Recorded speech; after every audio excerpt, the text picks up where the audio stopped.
Oi, gente. E aí? Tudo bem com você? Nós chegamos para o Papo Saúde, o podcast da Unimed Ceará. Às quintas-feiras, nós nos encontramos aqui com um episódio novo, sempre com um tema de relevância. Como eu sempre digo, para você não perder nadinha, o ideal é você seguir a gente, né? Procura aí na sua plataforma de áudio preferida e aí fica tudo certo. Se você está no Spotify, aí você classifica o Papo Saúde. Você clica no ícone de estrela que fica logo abaixo da descrição e dá 5 estrelinhas pra gente. Vamos nesse papo?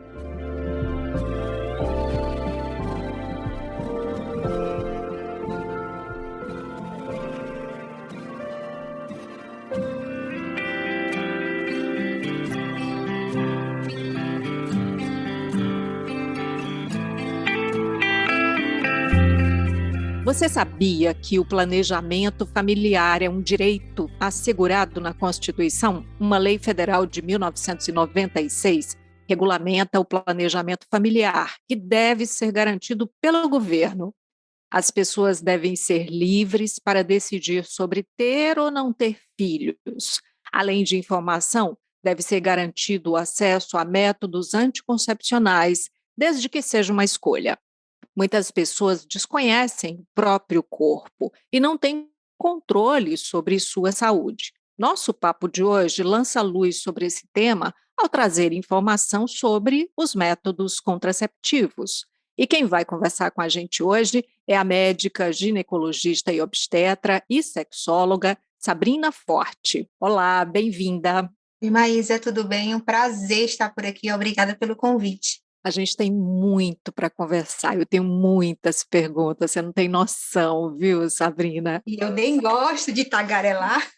Então, olha, em tese, assim, para iniciar o uso de um método contraceptivo, a gente sabe que é preciso ter orientação médica, né? Orientação de um profissional de saúde. Afinal, essa é a realidade hoje ou ainda não? Ainda não. Infelizmente, trazendo para a educação sexual, a maioria das meninas ainda utiliza os métodos contraceptivos prescritos pelo YouTube, Instagram, meios digitais, amigas, vizinhas.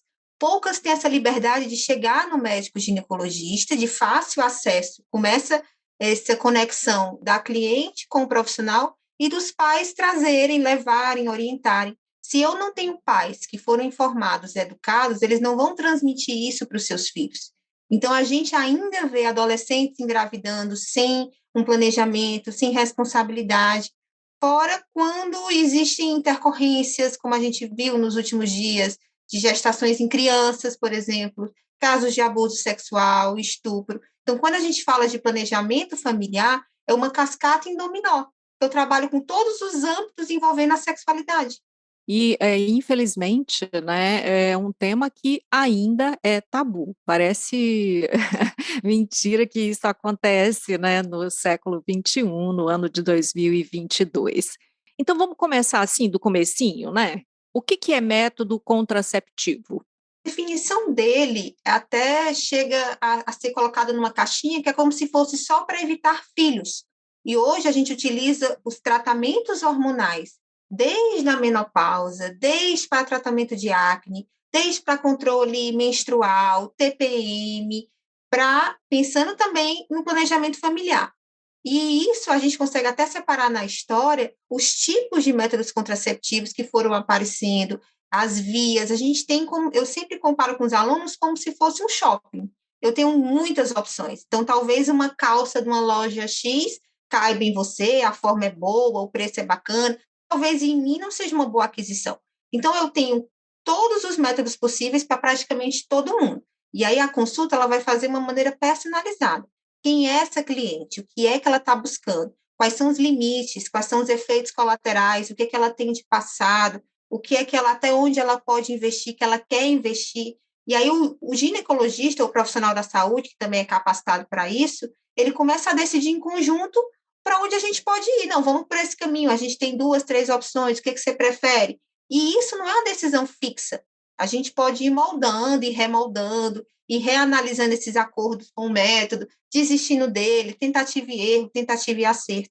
Quando você me traz a história do tabu, é uma pena, porque a gente vem de uma mudança tão tecnológica, tão avançada, de coisas novas. A gente se conversa hoje sobre metaverso, sobre redes digitais de dancinha, de grande alcance, de engajamento, mas o básico, que a sexualidade ela é uma necessidade fisiológica.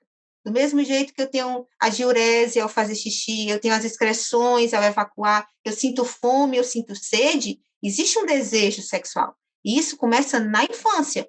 Óbvio que a gente não vai incentivar crianças a começarem a namorar, a criança não namora. Mas a partir do momento que eu tenho um adolescente que começa o envolvimento de tribo, começa a se conhecer, se reconhecer, eu gosto de quê, eu gosto de quem, de quantos, e existe esse potencial sexual, eu preciso proteger esses adolescentes, porque é possível brincar com saúde. Você falou aí, né, da coisa da tecnologia, mas sabe o que me ocorre? É que não tem, assim, grandes novidades nos métodos contraceptivos, não, né? Ou tem, e eu que não estou sabendo. Até não tem, concordo com você. Assim, a gente tem os métodos de longa duração, que são as últimas novidades, algumas moléculas novas, mas mexendo em pouca coisa de melhora de pele, melhora de sangramento, mas, na verdade, falta se falar. Talvez não seja de interesse, vamos colocar assim, de interesses dos jovens, por exemplo, na rede TikTok, no Instagram. Mas o que eu percebo? É mais frequente. Eu sou médica praticamente há quase 10 anos e está se tornando mais frequente elas perguntarem, porque as blogueiras utilizam, famosos falam sobre isso. É aquela história da referência, do que é que eu levo de referência para poder, não, fulano está utilizando como exemplo, vamos trazer isso. É que nem eu sempre comparo com a modelagem da calça, vai voltar a modelagem da calça curta, então vamos trabalhar aqui. Eu estou chocada com isso da modelagem da calça, porque para mim, assim, é uma coisa, assim, muito séria, digamos assim. Te falando mesmo, eu sou avó, né, já tive meus filhos, já tenho neto, enfim, então me parece uma comparação, assim, é porque eu estou velha? Fala sério, Sabrina. Não acho que eu também sou da favor da calça alta. Inclusive, eu não vou aderir à moda. Mas é bom a gente fazer a comparação com a moda, porque alguns métodos são de moda. A gente vê, vamos colocar aqui, década de 60, 70, qual era a moda? Os comprimidos, que revolucionaram o público feminino de liberdade de engravidar quando queria, se queria. Veio a época da injeção, né? Que aí trazia mais conforto, a mulher não esquecia tanto o método e acabava tendo menor falha. E eu peguei a geração dos métodos de longa duração. Eu sou da geração dos DIUs, do DIU de cobre, do DIU Mirena, do DIU Cailina, que a gente fala a marca porque são marcas do único laboratório que o vende. Mas a gente precisa. Eu sempre comparo com a calça que todo mundo entende. Tem quem gosta de calça curta, calça larga, cós alto, cós baixo. Por mais que eu fale de um método aqui, o único exclusivo, pode ser que ele não seja o único, que não sirva só para alguém. Pode ser que ele seja uma péssima escolha. Eu até faço essa comparação com você. Você pode ser que esqueça comprimido, deteste agulha, não suporte retenção e tenha seus limites e deseje menstruar. Tudo isso, você acertou em cheio. Você nem me conhece, mas você acertou em cheio, assim, é de olhar que você entende, né? A gente conhece. E aí a gente tem que escolher um método. Quando a gente escolhe, eu preciso lembrar que pode piorar alguns sintomas, pode melhorar alguns sintomas, mas acredito que a educação sexual seja a chave, sabe, Maísa? De conversar com adolescentes, explicar para essas famílias. É daí que você descobre qual é o contraceptivo mais indicado para aquela pessoa especificamente, não é? Porque quando você fala assim que tem o contraceptivo da moda, eu volto para a questão do a fulana usa, então eu posso usar também, né? Porque é uma coisa delicada, perigosa às vezes, né? Enfim. Bem perigosa. Quando a gente fala de combinação hormonal, o que as pessoas não entendem é a gravidade do uso de maneira indevida. Quando a gente fala, por exemplo, de estrogênio e progesterona, que são os dois hormônios que a gente costuma utilizar em combinações. O estrogênio, ele tem um papel que pode ser trombótico, ou seja, vou facilitar a informação, pode provocar o que a gente sabe de AVC, de infarto, de eventos bem desagradáveis e que pode deixar sequela. Não é todo mundo que quer utilizar estrogênio, não é todo mundo que pode utilizar o estrogênio. Então, eu, como profissional da saúde, eu preciso assegurar que existe um caminho bacana para poder entrar, existe uma indicação. E muitas vezes aí entra a história da moda mais uma vez. As mulheres estão saindo dos hormônios. E há opções seguras, há opções saudáveis sem hormônio também, que ela pode não ter a sua gravidez, que não é o momento de aparecer, ou ela realmente não quer. O que que é um método, então, sem hormônio? Porque você já falou aí do DIU, você falou do comprimido, você falou das injeções, enfim, e o que que seria, então, esse método sem hormônio? A gente tem, por exemplo, camisinha, que é o preservativo masculino e feminino, que é o mais difundido. O SUS te fornece em qualquer posto, em qualquer grande evento, como carnaval, existe essa distribuição gratuita. Eu tenho o próprio DIU de cobre. Existe o calendário que você ensina essas mulheres o autoconhecimento de tentar compreender quando estão ovulando. O muco cervical, que é o famoso método Billings, que algumas religiões utilizam, que não, são contra métodos contraceptivos, mas as mulheres têm esse processo essa jornada de autoconhecimento, então elas sabem a diferença de quando estão ovulando, de quando não estão, fazem a abstinência sexual no momento que é mais susceptível. Então, existem esses métodos. O coito interrompido, que muitas utilizam, que é a tal da brincadeira, quando está chegando perto, cospe fora. É uma péssima escolha, lembrando que esse líquido que acontece antes, durante as relações sexuais, ele tem espermatozoide, ele pode conter espermatozoides, e a gente entra, quando fala método contraceptivo, é sempre aquela coisa heteronormativa, né? Dos casais heterossexuais. Mas eu também tenho que trabalhar não com métodos contraceptivos para os homoafetivos, mas para a prevenção de infecções sexualmente transmissíveis, as ISTs. Aí entra também a junção de métodos, você fala de novo nos casais heteronormativos, e que você tem que colocar, como você diz, nos casais homoafetivos, a camisinha associada, não é? Quando eu dou aula, mas eu falo sempre que a camisinha ela era para ter o próprio lugar dela de holofote no palco. O preservativo mais alguma coisa. Por mais que Uhum. o preservativo ele não seja 100% contra a gestação, ele não seja 100% contra infecções, ele chega bem perto. 95, 98, a gente melhorou de qualidade, melhorou de substâncias. Hoje a gente tem camisinha sem látex para evitar alergias. Então, só que a camisinha é um fator que nós sabemos verdadeiramente que incomoda, traz aquela falta do contato pele a pele, mas é ainda o que temos de melhor para evitar. Mais barato, de fácil acessibilidade, mais algum método. Quanto mais métodos associados, você pode utilizar uma camisinha, mais um DIU, mais um adesivo, mais um anel, mais alguma coisa, mais uma tabelinha, enfim, quanto mais métodos, mais perto da perfeição. Existe uma escala de segurança chamada índice de PEARL, PEARL, que é o índice de eficácia de cada método.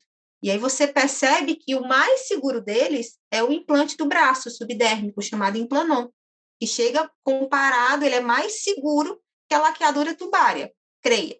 Mas é um método escolhido que requer um custo, que tem os seus efeitos colaterais. Então, eu preciso trabalhar o quê? Até onde essa mulher quer investir por uma segurança. Por quê? O fato de você estar mais segura, você consegue ter relação sexual mais tranquila.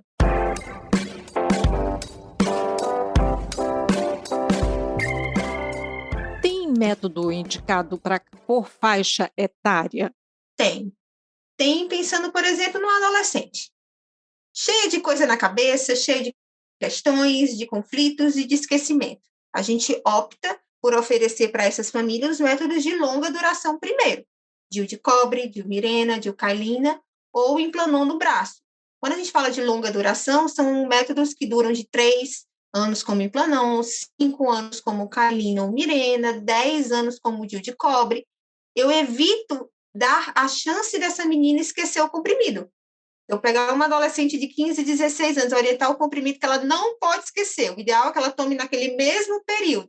Ela, às vezes, esquece o caderno do colégio. Eu estou dando chance ao azar. No caso das adolescentes, né, e a gente sabe que no Brasil o índice de gravidez na adolescência é muito alto. Aliás, eu tenho até o número aqui, olha, 68,4 nascimentos para cada 1.000 adolescentes entre 15 e 19 anos, né? Isso é a Organização Pan-Americana de Saúde que diz.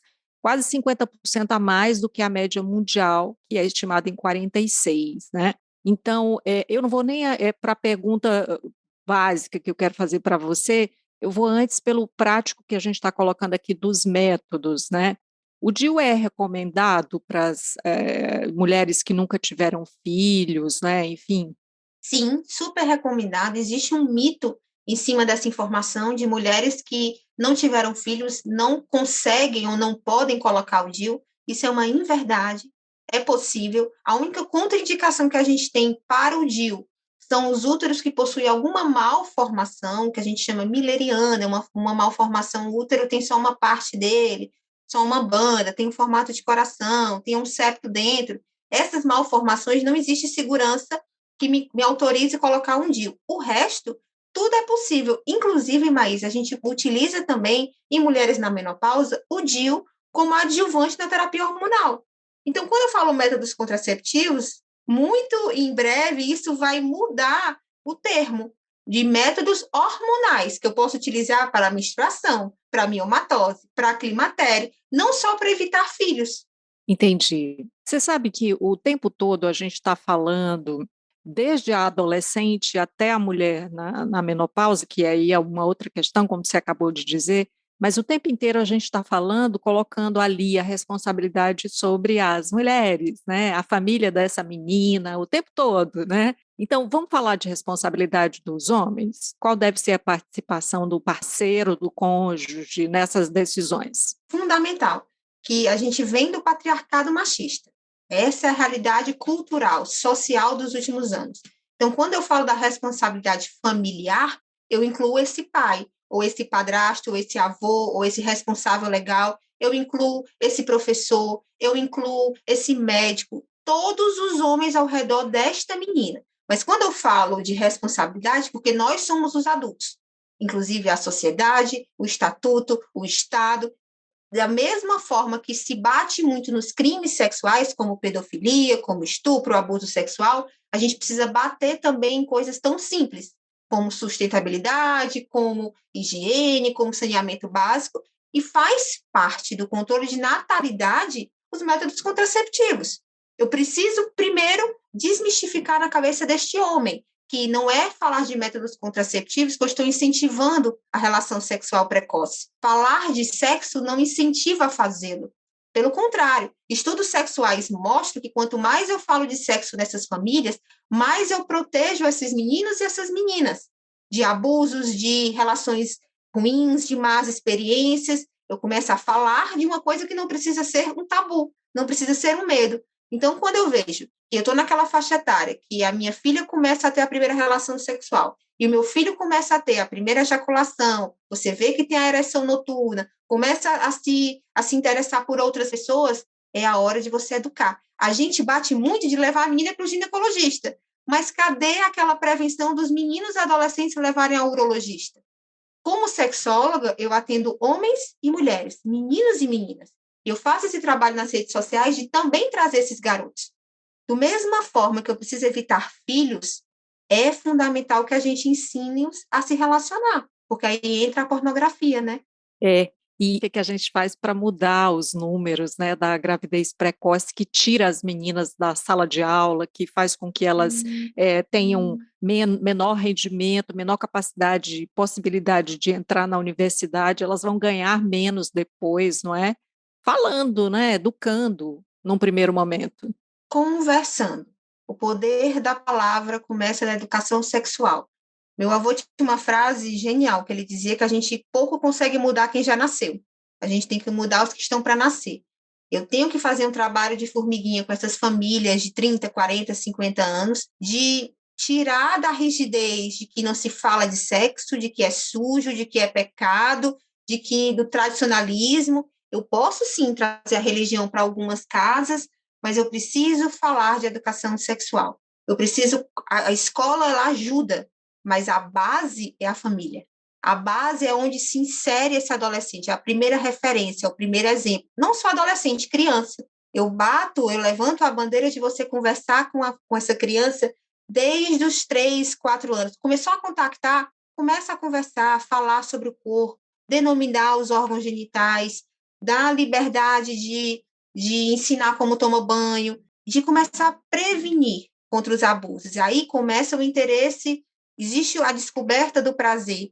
dessas crianças, desses adolescentes, eu vou dando o quê? Continência para ela se descobrir, vou dando, delimitando espaço dentro de casa, olha, aqui está teu quarto, aqui está teu banheiro, você tem autonomia, você tem autorização para se conhecer, e você vai criando esse canal de fácil acesso. O que que eu vejo? Famílias que não falam, aí de repente, na minha época era Malhação, que era um seriado adolescente, aí de repente os pais querem conversar, eles querem, não, eu tenho uma liberdade com meu filho. Não, não tem, existem segredos. Aí você começa, eu tento fazer essa triangulação no consultório, muito difícil separar os filhos dos seus pais, né? Tem aquela história do domínio, da possessividade, ir falando, usar os termos corretos. A gente, quando fala de pênis, por exemplo, isso não é um nome feio, é o nome do órgão. Assim como eu tenho do masseter na bochecha, eu tenho do gastrocnêmio na perna, pênis é um órgão, vagina é um órgão. A gente ainda fica meio receoso quando fala esses termos, vulva, vagina, seio, e dá aquele desconforto, mas não precisa. Isso não é um conteúdo pornográfico, isso é um conteúdo científico, instrutivo. Falar. Eu gostei que você trouxe verdadeiros palavrões, né, nesses comparativos aí. Eu sou incapaz de dizer aí essas palavras que você disse nos comparativos. Bochecha, perna, né? Sabrina, não é só essa questão de falar, de conversar, enfim, mas tem que estar disponível, né? Como eu falei lá no início, né? O SUS disponibiliza diversos métodos contraceptivos. Você falou aí das camisinhas que não estão disponíveis só nos períodos de campanhas, enfim, por mais que se intensifique, né? Mas tem os demais. Você acha que isso hoje está a contento? É suficiente? Você acredita, mas às vezes eu acho que não é só falta de informação. Existe um romantismo, talvez. Eu já atendi algumas mulheres, lógico, quanto menor o poder aquisitivo, parece que menor a realidade que chega, pensando num benefício, achando que não vai acontecer consigo, que Deus protege, não, vou ter essa relação sexual, não vou utilizar. Existe de maneira discriminada a disponibilidade desses métodos contraceptivos, comprimido, injeção, campanhas de DIU. Cansei na minha residência pública a gente fazer campanhas e colocar, a gente até brincava que carimbava o máximo que podia. Durante, pós-parto, imediatamente também, a gente tentava fazer essa captação. Eu simplesmente não sei se é falta de interesse, se é a história realmente do romantismo que não vai acontecer comigo, porque é uma informação bombardeada a todo tempo. Você abre o Instagram, tem, você abre o jornal, tem, você abre as redes sociais, enfim. O que, que justifica? Nas televisões, em grandes novelas, em emissoras, aparece. O que está faltando? Se hoje o celular chegou em praticamente quase todo mundo, eu fico me perguntando, eu não tenho essa resposta, o que é que falta? E existe um romantismo de meninas, aí entra mais uma vez a educação sexual. Será que eu, com 15 anos, eu estou preparada para me envolver com alguém, morar junto, casar, e filhos, eu estou preparada para o que é uma maternidade real, escolhas onde vai me limitar no campo profissional, vai me limitar no meu campo acadêmico? Eu estou entendendo a dimensão do que eu estou romantizando, que é que a gente chama as filhas da Disney, né? Achando que está esperando o príncipe do alazão branco e que vai dar tudo certo, tudo bem, e a realidade não é assim. Você tocou nas mães, né, nas puérperas. Tem, assim, uma recomendação de método contraceptivo ideal para lactantes? Tem. O estrogênio, ele pode afetar a amamentação, reduzir ou até bloquear esse eixo, e a gente faz a preferência por método só de progesterona, comprimido só de progesterona, injetável só de progesterona, ou os métodos de longa duração, como o Dimirena, Cailina e Implanon, ou sem hormônio, desde o DIU de cobre, a camisinha. Mas os métodos com estrogênio, como alguns comprimidos, algumas injeções, adesivo, anel, a gente evita. O diafragma ainda existe? Sério, essa é uma pergunta com um toque de ironia, mas Você acredita, Maísa, que eu nunca vi um diafragma só em livro? nossa, Juro, juro a você. Juro, nunca vi. Existia o diafragma com espermicida que você utilizava.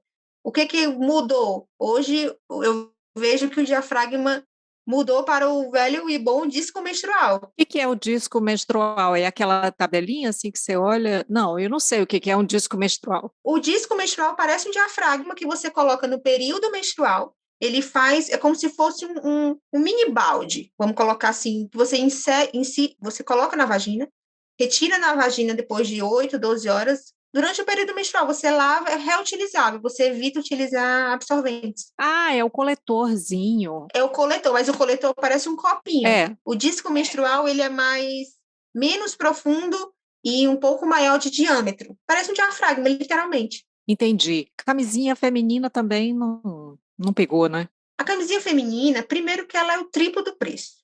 Segundo que esteticamente ela é feia aos olhos. Enquanto a camisinha masculina é colocada no pênis e aos olhos continua o órgão do jeito anatomicamente que ele é, a camisinha é uma camisinha ao contrário, ela é colocada de maneira ao contrário. Então, aquele caminho, aquele trajeto é colocado dentro da vagina, como se fosse uma rua sem saída. Eu rodo ele e deixo aquele orifício da maneira externa, aberta, aquele buraco. Para quem olha, o tesão pode dar uma diminuída. Não é prático na hora do ato sexual, não é colocado de maneira rápida, não é de fácil poder aquisitivo e não pegou. Como você falou, realmente não foi um método utilizável em larga escala, nem só conheço uma marca que vende e tenho essa curiosidade de saber quanto eles vendem, porque fica na farmácia. Você acredita que a pílula masculina vai pegar? A pílula não, mas ano passado, em outubro, não sei se você viu, uma alemã construiu como se fosse um banho-maria de testículos. Oh, o quê? Juro, uma Nunca. alemã no passado, deu até uma novidade e colocou-se. A pílula não tem como, mas até hoje não tem como. Ainda até o fechamento desta edição, mas ela construiu como se fosse um banho-maria que os caras colocavam os testículos e ele meio que adormecia, neutralizava o movimento dos espermatozoides. Isso está em caráter de fase experimental, teste, mas seria uma boa ideia você ter um aparelho desse em casa e colocar os ovos de seu marido em banho-maria. Olha que delícia. Gente, não façam isso em casa, crianças, por enquanto. Não, é um aparelho específico que ela patenteou, isso está em caráter de estudo, não chegou no Brasil, ainda está em território alemão, mas é uma novidade. E ano passado virou febre nos jornais sobre o assunto. É, sobre a pílula anticoncepcional masculina, no ano passado, deixa eu só atualizar para você, saiu notícia justamente de que ela atingiu 99% de eficácia em camundongos. Então, são estudos ainda, né, gente? Vamos aguardar mais um tempo para ter algo. Tem diferença, uns mais gordinhos, uns mais magrinhos, doenças genéticas, uso de remédios, medicamentos, quem faz suplementação ou não de testosterona, que mexe com o eixo. Tem uma série de fatores até você fazer esse experimento em humanos, que a gente chama de uma medicina baseada em evidência, até liberar para a população. Mas é um avanço. Antes de correr, a gente precisa engatinhar, né? Uhum. Bom, nós conseguimos falar de todos os métodos contraceptivos? Falta algum que você queira focar mais antes da gente ir para o final aqui do nosso papo? Não conseguimos abranger bem. É um cardápio. Você precisa saber que existem métodos para todo mundo. Sente com seu profissional, sente com seu ginecologista, converse com ele sobre seus objetivos, os seus limites, o que você busca, até onde você quer investir, quais são os efeitos que você não tolera de maneira alguma. É uma prescrição personalizada, não tem como generalizar. Chegar aqui no Papo Saúde e dizer que um único método é bom para todo mundo. Eu digo que o método bom para todo mundo é aquele que é o menos ruim. O que você consegue conviver? Qual é o efeito colateral que você consegue levar? É a retenção? É um sangramento? É uma cólica? É uma espinha? Mas aí você vai sabendo que o objetivo é aquele, eu quero evitar a gravidez. Beleza, mas estou pelo menos satisfatoriamente vivendo com o efeito colateral. Eu deixei para falar, assim, já perto do final, né, do papo, sobre a pílula do dia seguinte, justamente para não colocar ela ali como método contraceptivo, né? Mas eu vejo muitas jovens usando, sabe? Então, o que você diz sobre a pílula do dia seguinte? Qual é o papel dela? Primeiro que o nome dela já veio como uma pílula de urgência.